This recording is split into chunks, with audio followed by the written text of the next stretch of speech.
Some people think closing is difficult, but it's not. If you have done your presentation properly, closing is a natural ending to a great presentation. You've identified their needs, you've gotten them to emotionally connect. Now it's time to guide them towards a decision. Here's a simple framework for leading them towards a yes.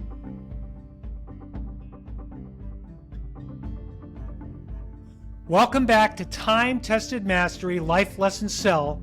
I'm your host, Mark Dolan, and today we're diving into one of the most powerful tools in sales and persuasion, asking the right questions.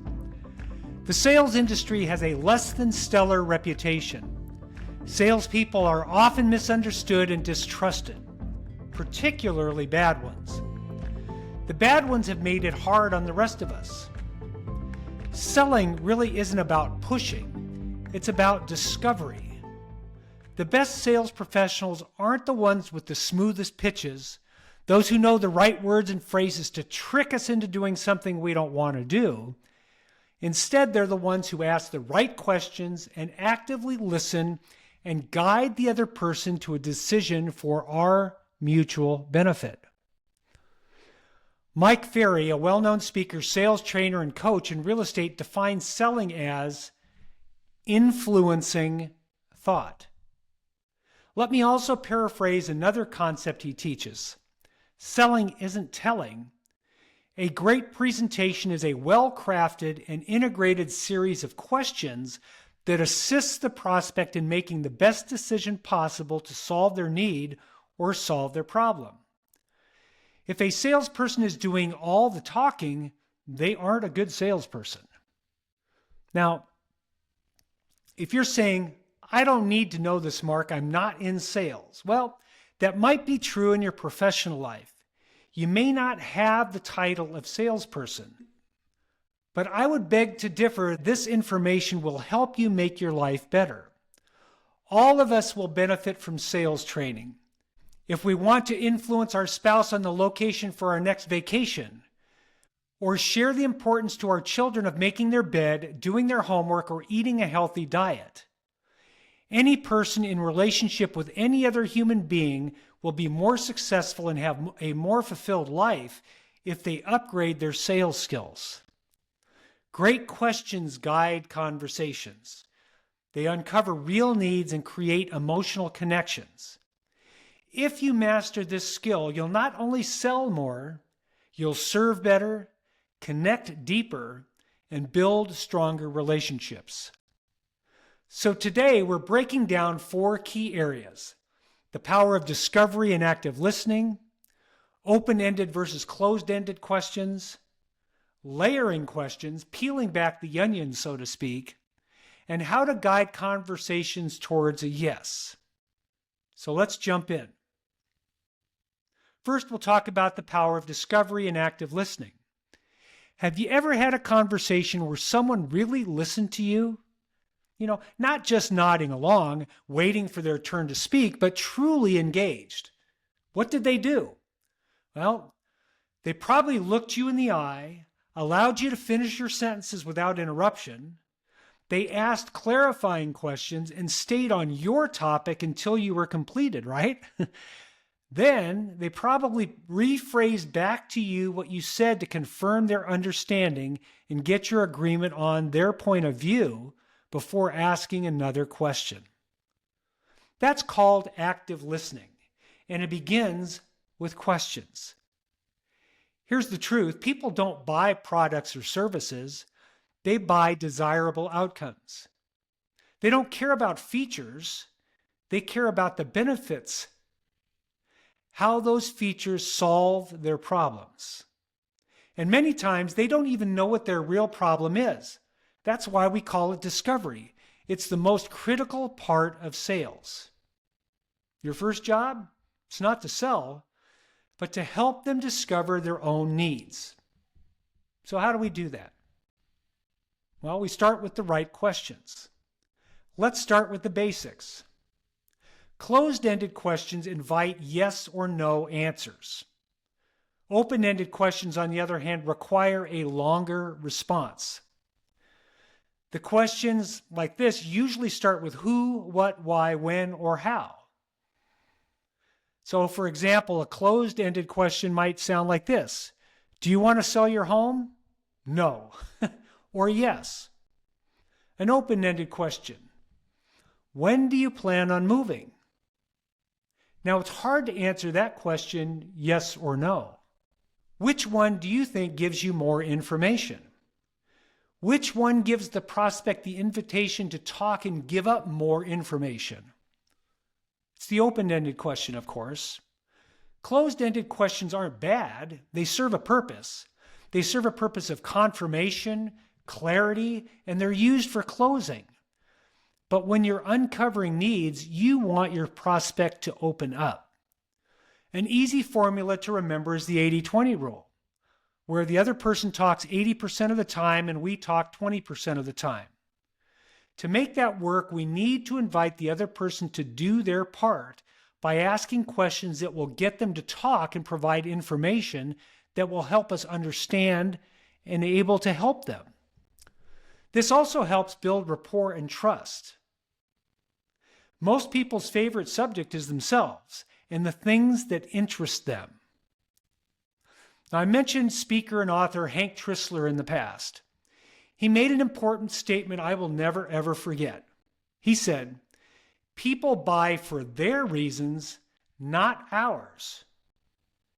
Now think about what I just said. People buy for their reasons, not ours. If I am asking questions, learning about my prospect, and I listen, I can learn his or her reasons for buying. My job is to find out what he or she wants, and they will tell me if I ask and if they trust me. So be a good listener and a good communicator and ask good questions. Demonstrate your interest in them. Most people respond if you are honestly interested, if you take the time to ask and really listen and respond to their answers. Now contrast that experience with the salesperson telling you what they think you should do or what home, car, or stereo you should buy. We have all had bad experiences with lousy salespeople just like that.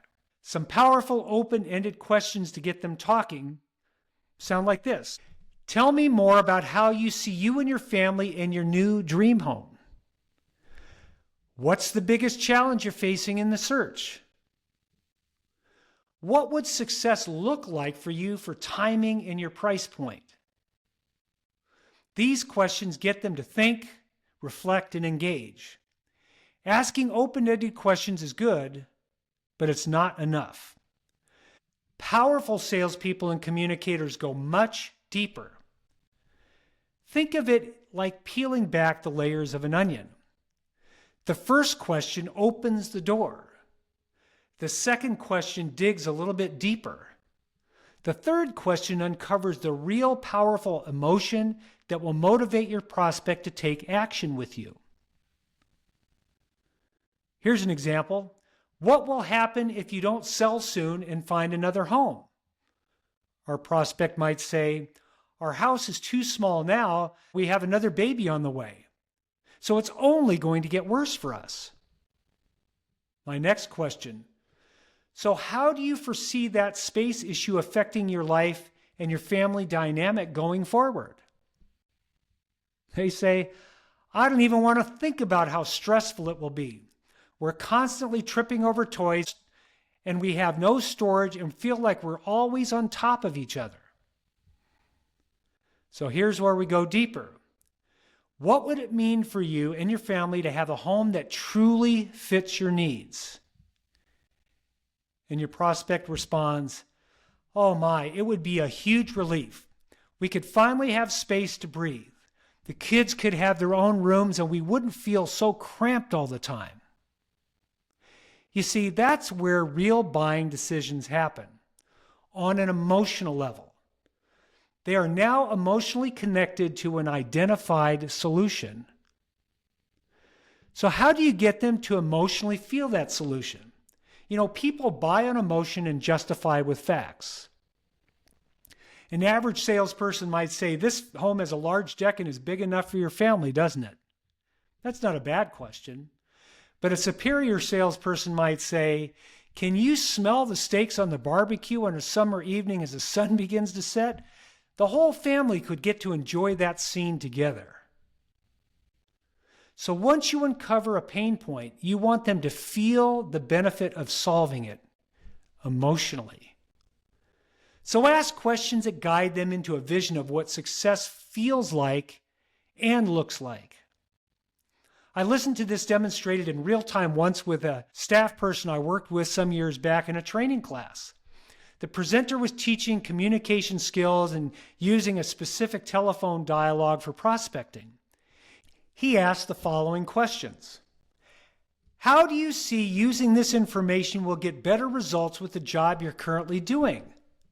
My coworker answered, if I answer these questions, that'll help me understand how to help our customers better, which means I'll be able to do a better job and get better results, which will be good for everyone, the customers and our company. The trainer says, so terrific. So tell me, what will that do for you? She says, well, if I do better and keep more clients and they're happy, my boss is going to be happy with me and I might get a raise. And the presenter said, wow. And how will that make you feel? She says, that would be awesome. I want to do well, and someday, if I do well, I would be able to possibly own my own company. Now, strange as you may think that sounds, this conversation really happened. I was there. By using good communication techniques and asking the right questions in the right way and zeroing in on the benefit to our young staff person, the sales trainer effectively kindled her motivation and her dreams. She was now emotionally connected to an outcome to be achieved using his techniques. When people feel what's possible, they start to believe in the solution. And belief is what leads to action. So use high-impact questions that uncover needs. If you want to supercharge your ability to ask really great questions, well, here are some of my favorite high-impact ones. Start with, what's the biggest challenge you're facing with, and describe the problem. Finding a new home. Next question, how long has this been an issue for you? If nothing changes, what will that mean for you in the next 6 to 12 months? If we could solve this for you, what would that allow you to do? What's holding you back from making a change? Notice how each question moves deeper and deeper into the decision-making process. You're not just selling, you're coaching them towards a solution. Now, finally, I want to talk about how to guide conversations towards a yes. Some people think closing is difficult, but it's not. If you have done your presentation properly as we have described it so far, closing is a natural ending to a great presentation. You've identified their needs, you've gotten them to emotionally connect. Now it's time to guide them towards a decision. Here's a simple framework for leading them towards a yes. The first thing to do is summarize their pain points. So imagine I'm talking with a buyer. So you mentioned you wanted a 3-bedroom, 2-bath home in a nice neighborhood with underground utilities. You didn't want any structural work, but new carpet and paint weren't a problem. You wanted a usable backyard that is fenced and safe for your grandchildren to play in, and you didn't want to spend more than X number of dollars. Now, by the way, this is a real conversation, and I used to write down all the things that people told me were important to them early on, and I made sure that they saw me write it down. Next, reinforce their emotional reason. And it sounds like having a home like that would give you peace of mind, and you could start having your grandchildren over this summer. Now, we have looked at all the homes in the neighborhoods that interested you. This home at 123 Main Street has, and you list all the features your buyer said they wanted, and then ask one more question. Is there anything that we've missed? In this case, the lady said, well, no, I think you got it all. My next question was this. I guess then we should write and present an offer for you today so we can get you in this home before some other family snatches it away from us, right? Are you ready to put your offer together? When done right, closing is easy. She bought the house. Here's your challenge for this week. Pay attention to the questions you ask. Are they open-ended or are they closed? Are your prospects talking more or are you? Practice layering your questions. Go at least 3 layers deep on the same subject. Dig deep for the emotion. Listen for emotional cues. Where do they light up? Where do they hesitate? What is their body language telling you? Now, if you have any questions or stories that you'd like to share, I'd love to hear from you. Let me take a moment to give a big thank you to our sponsors, Cassie Winterowd at M5 Financial. You can reach her at 858-999-1778. And RE/MAX Big Bear Area Experts at 909-866-6161. Additional contact information can be found in the show notes. If you have questions for me, email me at timetestedmastery@gmail.com or connect with me on social media. Until next time, ask better questions, listen actively, and watch your success skyrocket.